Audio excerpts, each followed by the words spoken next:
சென்னை கொண்டித்தோப்பு காவலர் குடியிருப்பில் பால்கனி பெயர்ந்து விழுந்ததில் கார் சேதமடைந்ததால் பரபரப்பு ஏற்பட்டது.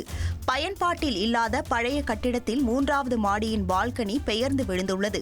இரவில் பலத்த காற்றுடன் மழை பெய்ததால் பால்கனி பெயர்ந்து விழுந்ததாக கூறப்படும் நிலையில் நல்வாய்ப்பாக உயிர் சேதம் தவிர்க்கப்பட்டது.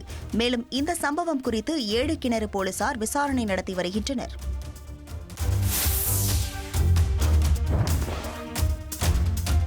சென்னை வேளச்சேரியில் 231 கோடி ரூபாய் மதிப்பீட்டில் புதிய பாலம் கட்ட சென்னை மாநகராட்சி டெண்டர் கோரியுள்ளது. பெருகி வரும் போக்குவரத்து நெரிசல்களை குறைக்கும் வகையில் கிண்டி சர்தார் பட்டேல் சந்திப்பு முதல் குருநானக் கல்லூரி சந்திப்பு வரை வேளச்சேரி பிரதான சாலையில் மேம்பாலம் அமைக்கப்படும் என்று தமிழக அரசின் பட்ஜெட்டில் அறிவிக்கப்பட்டிருந்தது. அதன்படி தற்போது சென்னை மாநகராட்சி சார்பில் மேம்பாலம் கட்டும் பணிகளுக்காக டெண்டர் கோரப்பட்டுள்ளது. ட்ரெண்ட ஃப்ரெண்ட் ஆக்கிக்கோங்க. தந்தி டிவியின் சப்ஸ்கிரைபர்ஸ் அண்ட் ஃபாலோவர்ஸ் குடும்பத்துல நீங்களும் இணையுங்க.